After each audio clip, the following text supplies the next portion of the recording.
professores, e aí, tudo certo? Boa tarde aí para quem está chegando agora. Lembrem que a gente vai fazer agora a terceira e a última parte da revisão aqui do Tubarão, tá? Lembrem que quem está falando aqui é o professor Andrei, professor de Biologia aqui do EducaPE. A gente já vem aí das duas primeiras partes aí, fazendo revisão, fazendo questão, revisando um monte de assunto, e agora a gente vai fechar com chave de ouro essa revisão com o Tio Tuba aqui, beleza? E lembra, tá? Presta atenção, fica ligado nas dicas, não se agonia, porque a gente vai colocar tudo, vai dar tempo de vocês tirarem print, beleza? E assim, vamos fechar direitinho, vamos fechar com chave de ouro para vocês gabaritarem Biologia domingo, tranquilo? Betão, bota aí na tela aí, ó, a gente tem aí, ó, tá aparecendo para vocês. Lembre que vai ser o seguinte, nós já fizemos a primeira questão, tá? Tá aí a primeira questão. A primeira questão foi gabarito letra D, tá? Foi uma questão que falou de sódio, para quem não estava aqui desde o começo. Eu tenho a segunda questão, que foi letra D, tá? A segunda questão que foi letra D, que aí são organismos produtores, a gente não pode esquecer disso, a gente tem isso aí, tá? E aí eu tenho, ó, a terceira questão. A terceira questão, eu queria que vocês prestassem muita atenção nessa questão comigo, tá? Porque tem muita coisa massa pra gente falar nessa questão. Presta atenção, vê o que é que ela diz. Ó, dentre outras características, uma determinada vegetação apresenta folhas durante os de 3 a 4 meses do ano. Ou seja, um ano tem 12 meses. Um terço do ano só ela tem folha. Aí, presta atenção, eu vou logo marcando, porque aí vocês vão junto comigo aqui, ó. Vê, a vegetação apresenta folhas, 3 a 4 meses ao ano.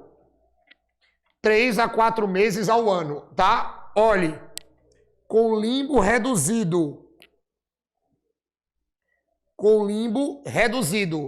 Tá? E um detalhe, mecanismo, rápido de abertura e fechamento de estômago. Fechamento dos estômatos. E um detalhe, caule suculento. Então a característica da vegetação é essa. Lembrando que eu disse a vocês que ecologia vem junto com botânica e botânica vem junto com ecologia. Para acabar com aquela história que muita gente tenta adivinhar, dizendo assim, não cai botânica na prova não. Ei, pode cair botânica na prova, tá? Pode cair botânica na prova. Agora vai cair botânica associada assim com adaptações ecológicas. Aí vê o que é que vai acontecer. Essas são algumas características adaptativas das plantas, ao bioma onde se encontram. Veja que você quando você trabalha com bioma, você trabalha exatamente com aquela coisa do epinociclo da ecologia. Lembre que quando eu dei aula aqui no EducaPE para você, monstrinho, sobre biosfera, que é exatamente a parte do planeta que apresenta a vida, lembre que eu disse a vocês que a biosfera é dividida em 3 biociclos. O talassociclo, que são os ambientes de água salgada, ambientes marinhos. O liminociclo, que corresponde aos ambientes de água doce, tá? E o epinociclo, que são os ambientes terrestres. Aí lembrem que dentro dos ambientes terrestres, nós temos, presta atenção, os biomas. Que aí quando a gente fala dos biomas brasileiros, a gente tem pampas, cerrado, mata atlântica, pantanal, floresta amazônica e caatinga. Lembrando desses 6 biomas brasileiros, você já acerta um monte de questões da prova. Lembre que quando a gente fala dos biomas brasileiros dentro do epinociclo, que são os ambientes terrestres da biosfera, vê que uma coisa vai interligando a outra. Eu acho massa isso, né? Uma coisa vai interligando a outra. Lembre que a gente tem, é só pensar assim, floresta amazônica, caatinga, pantanal, cerrado, mata atlântica e os pampas lá no sul do país, tá? Aí ele está dizendo assim, que fator ambiental é responsável pela ocorrência dessas características adaptativas? Dessas características botânicas adaptativas. A planta está se adaptando ao ambiente. O que é que vocês vão ter que lembrar? Preste atenção. Quando você trabalha com isso aí, ou você cita isso aí, se liga, tá? Preste atenção em mim agora. Olhe, a primeira coisa que a gente vai ter que lembrar para fazer essa questão, você vai ter que lembrar de uma parte da planta que nós chamamos de folha. A gente vai lembrar da parte da planta que nós chamamos de folha. Para quem não lembra do conceito de folha, lembrem que a folha é um órgão laminar. A folha é um órgão laminar que nós temos e pode ter certeza, tá? Esse é um órgão laminar e ele é importantíssimo. Porque a primeira coisa que você vai ter que lembrar são as funções da folha. Ó, cuidado com as funções da folha. Se você não lembrar das funções da folha, você não responderia a questão. Porque basicamente essa questão ela está toda em cima das funções da folha. Aí assim, quando a gente trabalha com a função da folha, a primeira função, ó, primeira função da folha, a principal é a fotossíntese. Lembrem que a folha é o órgão fotossintético da planta. Lembrem que a folha é o órgão que vai apresentar a maior taxa de fotossíntese da planta. Lembrem que fotossíntese é aquele mecanismo em que a planta produz a sua comida, tá? Produz a sua substância orgânica, produz o seu nutriente. Ei, monstrinho, é aquilo que vocês chamam de seiva elaborada. É aquilo que vocês chamam de seiva orgânica, que é formada basicamente de glicose. Lembre que a planta faz fotossíntese para produzir glicose. Então, o órgão fotossintético da planta é a folha. Depois da folha, ó, nós vamos ter a respiração. Lembrem que a folha, ó, ela vai ser responsável pela respiração. Respiração é a troca gasosa, porque assim, ei, planta respira, viu? Ei, monstro, olha para mim. Planta precisa de oxigênio. Planta é um ser aeróbio, igual a gente. Lembra que eu disse aqui na segunda parte da aula que toda vez que você diz que um organismo é aeróbio, é porque o organismo ele usa oxigênio. Ele usa oxigênio. Se ele usa oxigênio, ele é aeróbio. Nós somos aeróbios, porque ó, nós respiramos oxigênio. As plantas também respiram oxigênio. Mas aí você pode dizer assim, oxe, Andrei, mas eu pensei que a planta respirava CO2. Deixa eu contar um segredo. A planta ela não respira CO2. Ela assimila CO2. Porque o gás carbônico da planta não é um gás que vai ser usado na respiração da planta. O gás carbônico da planta vai ser usado na produção da glicose. O gás carbônico ele participa da fase escura da fotossíntese, que é a fase que é responsável pela produção de glicose. Entendeu? Então, quando você diz que a planta respira, ela vai respirar pelas folhas, ela vai trocar gás. Tá? Ela vai trocar gás, ela vai absorver oxigênio. Mas uma coisa que eu preciso que vocês não esqueçam é que a danada da folha, ó, ela faz transpiração. A danada da folha, ela vai fazer transpiração. Aí o que é que acontece? Quando a folha faz transpiração, quando ela cita a danada da transpiração, lembrem que a transpiração é a eliminação de água. Ó, lembrem que a transpiração, se liga, tá? Aqui é eliminação de água. Isso aqui você vai ter eliminação de água. Aqui nós vamos ter eliminação de água, tá? A transpiração, ela vai eliminar água. Mas aí você pode dizer assim, Andrei, mas para ter respiração e ter transpiração numa folha, vai precisar de algum poro, né? Porque isso vai ter que ter um buraquinho na folha para isso funcionar. Vai, monstro, e olha para mim. Na folha, você vai encontrar um poro que vai ser chamado de estômato. Você vai chamar isso aqui, ó, de estômato.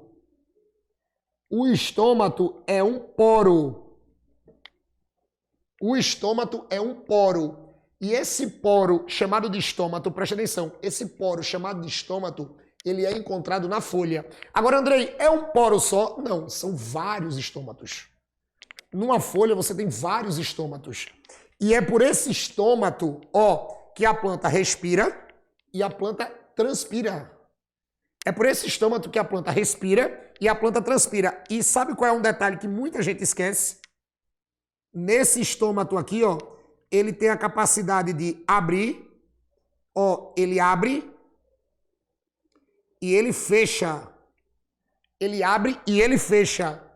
De acordo com a necessidade da planta, de acordo com a necessidade da planta, ele abre. De acordo com a necessidade da planta, ele fecha. Então, o estômato, ó, ele abre, fecha. Ele abre, fecha. A gente não pode esquecer disso. O estômato abre, o estômato fecha. Tá? A gente não pode esquecer. Aí você vai dizer assim, tá, beleza. Eu entendi isso, Andrei. Mas eu me lembro que também falou de estômato e falou de limbo. É porque, assim, vocês vão ter que lembrar, ó, das partes da folha. vocês vão ter que lembrar das partes da folha. A gente tem isso aqui, ó. A gente lembra exatamente das partes da folha. Quando você pega uma folha, vê meu desenhozinho, tá até bonitinho o desenho da folha. Lembre que basicamente as partes da folha é assim, ó. Você tem a bainha, ó. Você tem a bainha, ó, que é exatamente o ponto que vai ligar a folha ao caule. Lembrem que a parte da folha que liga a folha ao caule é a bainha, tá? Cuidado que aqui, ó, eu vou ter o pecíolo. Cuidado que aqui eu vou ter o pecíolo. O pecíolo, claro, tá? É como se fosse aquele pauzinho da folha. O pecíolo é como se fosse aquele pauzinho da folha. É o que sustenta o limbo. E a parte laminar da folha, eu sempre digo que é a parte da folha que deixa a folha com cara de folha, ó, é o que nós chamamos de limbo. O limbo é a parte laminar da folha. Ou seja, é a parte da folha que deixa a folha com cara de folha. E um detalhe importante, tá? O limbo nada mais é, escuta, viu? Que é a parte funcional. O limbo é a parte funcional. Aí você pode dizer assim, Andrei, como assim o limbo é a parte funcional? Todas as funções que eu mostrei a vocês e que eu lembrei a vocês da folha agora, acontecem no limbo. Fotossíntese, limbo. Respiração, limbo. E transpiração, limbo. Sabe por quê? É no limbo que você encontra os estômatos. Aí você pode dizer assim, e o que é estômato mesmo? Tá aí, mostra aí em cima no quadro, ó. É o poro. É o poro por onde a folha vai respirar e é o poro por onde a folha vai transpirar, ou seja, por onde a folha vai eliminar água. A danada da folha vai conseguir eliminar água, vai conseguir transpirar no limbo. E vai conseguir transpirar pelo estômato. Agora vê, eu só tenho um estômato por folha? Não. Eu vou ter vários. E uma coisa que eu queria que vocês concordassem comigo. Olha pra cá, presta atenção agora pra tu entender. Olha pra mim. Vocês concordam comigo que quanto maior o limbo, veja, quanto maior o limbo, maior a quantidade de estômatos, beleza? Porque quanto maior o limbo, maior a quantidade de estômatos, maior a quantidade de poros. E quanto maior a quantidade de poros? Ei, olha pra mim. Quanto maior a quantidade de poros, vocês acham que a transpiração vai aumentar ou vai diminuir? A transpiração vai ser alta ou baixa? Isso, vai ser alta, perfeito. Porque assim, se o limbo é grande, ele tem muito estômato. Se ele tem muito estômato, se ele tem muito poro, a transpiração vai ser alta. A transpiração vai ser alta. E lembre que transpirar... Ei, olha pra mim. Transpirar é eliminar o quê? Isso, transpirar é eliminar água. Quanto mais a planta transpira, mais água ela perde. Então, se o limbo é grande, ela transpira muito. Agora, e se o limbo for pequeno? Ei, olha pra mim. E se o limbo for pequeno? Se o limbo for pequeno, vai ter menos estômato. E se tiver menos estômato, vai perder mais água? Isso, não. Vai perder menos água. Vai perder menos água. Então, olhe, limbo pequeno, menos poros, menos estômatos. Menos estômatos, menos transpiração. Menos transpiração, menor a perda de água. E um detalhe, tá? A questão ainda disse assim, esses estômatos, ó, olha pra cá. Betão, tem como botar a tela cheia pra mim aí? Ó, olha pra cá. Bota a tela, Betão, aí. Pronto. Ó, ele ainda disse assim, ó, que os estômatos são poros, ó, que abrem e fecham com muita rapidez. Porque o poro, ó, ele abre e fecha. O estômato, ele abre e fecha. Sendo que ele disse que nessa planta, nesse bioma, os estômatos, ó, além deles estarem em limbos pequenininhos, os estômatos que você encontra ali, olha pra cá, eles abrem e fecham muito rápido. Eles abrem e fecham muito rápido. E assim, abrindo e fechando muito rápido, tu acha que a transpiração aumenta ou diminui? Ei, olha pra mim, monstro. Tu acha que ela aumenta ou diminui? Isso, ela diminui.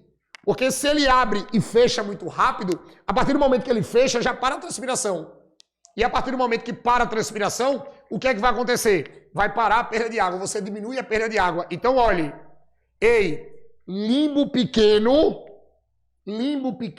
menos estômatos, menos transpiração. Menos transpiração, menos perda de água. Ei, os estômatos abrem e fecham muito rápidos. Se eles abrem e fecham muito rápidos, então o que é que acontece? se abre e fecha, eles também vão perder menos água, porque eles passam mais tempo fechado. Outra coisa que a questão disse, um ano tem 12 meses. 12 meses. Essa planta só passa de 3 a 4 meses com folha. Então significa que 2/3 do ano não tem folha nenhuma. Se não tem folha nenhuma, não tem limbo nenhum. Se não tem limbo nenhum, sabe o que é que acontece? Por não ter limbo nenhum, não tem estômago nenhum, não tem poro nenhum. Então a taxa de transpiração, ó, vai lá para baixo. A taxa de transpiração, bum, vai lá para o chão. Quase que não perde água. Aí, vê como é que vocês vão raciocinar comigo agora. Vê, uma planta que só passa 3 meses com folha. Quando tem folha, o limbo é pequeno. Vocês sabem que se o limbo é pequeno, tem menos estômago, transpira menos, perde menos água. E o estômago, além de ter poucos, porque o limbo é pequeno, o estômago abre e fecha com muita rapidez. Se ele abre e fecha com muita rapidez, também vai evitar a perda de água por transpiração. Tu acha que essa planta vive num ambiente, cheio de água? Tu acha que ela vive num oásis, cheio de água? Não, né? É um ambiente que é totalmente escasso de água. E Betão, bota pra cá, por favor, pra mim aí na tela. Ó, e olhe, além de ser escasso de água, tudo que eu falei pra vocês leva à escassez. Lembrem que ele ainda falou assim, ó, caule suculento. Ele ainda falou de caule suculento. Olhe, se eu digo que o caule é suculento, você pode ter certeza que esse caule suculento, você pode ter certeza que esse caule suculento é um caule, preste atenção, esse caule suculento é um caule que consegue armazenar água, porque suculento tem muita água, então é o caule, que armazena água. E se esse caule armazena água, lembrem lá da histologia vegetal, que toda a parte da planta que armazena muita água, significa que naquela parte que se armazena muita água tem um tecido de armazenamento muito presente. O tecido de armazenamento de água é o que nós vamos chamar de parênquima. É o que a gente vai chamar de parênquima aquífero. O que é o parênquima aquífero? Preste atenção. O parênquima aquífero é o parênquima que armazena água. É o parênquima que guarda água. E deixa eu dar uma dica. Se você esquecesse de tudo a folha, mas você lembrasse que esse caule suculento é um caule que tem muita água, é um caule que armazena água, porque o parênquima aquífero ele é bastante desenvolvido, você ia lembrar que parênquima aquífero muito desenvolvido, planta que tem um parênquima aquífero muito grande, é planta de ambiente seco. É planta de um ambiente que não tem água. Aí você chegaria rapidinho no gabarito dessa questão, agora fica fácil, né? Aí agora tu dava uma tapa nessa questão, balão nessa questão, né? Balão. Então aqui, vê, gabarito letra E. Gabarito letra E, escassez de água. Agora deixa eu fazer uma pergunta. Vocês já conseguiram descobrir qual é o bioma? Vocês conseguiram descobrir qual é o bioma que tem todas essas adaptações? Bioma que tem escassez de água e tal, tem essas plantas todas adaptadas para o seco. Tu já descobriu? Isso aqui, é o bioma da Caatinga. Isso aqui é o bioma da Caatinga, tá? Cuidado com esses biomas brasileiros, viu? Cuidado com esses biomas brasileiros. Então, o gabarito dessa questão, ele se torna gabarito letra, preste atenção, gabarito letra E. Gabarito letra E, terceira questão, letra E, tá? Aí você pode dizer assim, André, mas eu quero tirar print daquele quadro, tá? Vou voltar. Pronto, tira print aí do quadro. 3 segundos para tu tirar print, tá? 3, 2, 1. Beleza? Tranquilo? Vamos para outra questão. Pronto. Vê essa aqui. Essa questãozinha é massa, tá? Vê essa questão aí. Betão, bota no quadro. Pronto. Betão, diminui ela, porque senão estoura muito que aí bota pronto. Melhor. A gente diz assim, vê. Bioindicador ou indicador biológico é uma espécie ou grupo de espécies que reflete o estado biótico de um meio ambiente. O impacto produzido sobre um habitat, comunidade ou ecossistema, entre outras funções. O assunto do Enem tem ecologia, tá? Pronto, pessoas, com esse print eu encerro a minha participação aqui na revisão de vocês aqui do Enem dessa semana, tá? Queria deixar aqui um grande abraço para todo mundo e deixar aí pode ter certeza que eu desejo a vocês a melhor prova do domingo possível, tá? Olhe, muito foco, tá? Muita concentração, muita calma, e lembrem, estratégia. Comecem pela prova de matemática, depois vai para a prova de natureza. Lembrem do que eu comecei falando hoje aqui na primeira parte da aula, tá? Tem que começar por matemática, termina matemática. Depois vai para a natureza, aí você faz as questões da parte da natureza que você mais gosta, lembrando que é o física, ou química, ou biologia, e deixa a última matéria de natureza por último. Lembrem dessa estratégia, tá? Nada de ficar pulando prova, 10 de matemática, 10, nada de ficar pulando. E na prova de natureza tem calma e separa química, física e biologia, marca tudo bonitinho e faz as questões das matérias que você mais gosta, tá? E deixa aquela que você menos gosta por último, porque você vai ver que você não vai se prejudicar emocionalmente na prova, tá? E eu desejo a vocês que vocês terminem esse Enem e que vocês tenham todo o sucesso do mundo no resultado, tá? E assim, lembrem que se durante a semana vocês precisarem de mais aula de biologia, de mais revisão, me acompanha lá no YouTube, Biologia com Tubarão. Todo dia eu tô fazendo revisão, todo dia tem live de revisão, também de biologia, para ajudar vocês ainda na prova do domingo, tá? E eu espero que vocês alcancem todos os objetivos aí no Enem. Beijo no coração, tá? Valeu!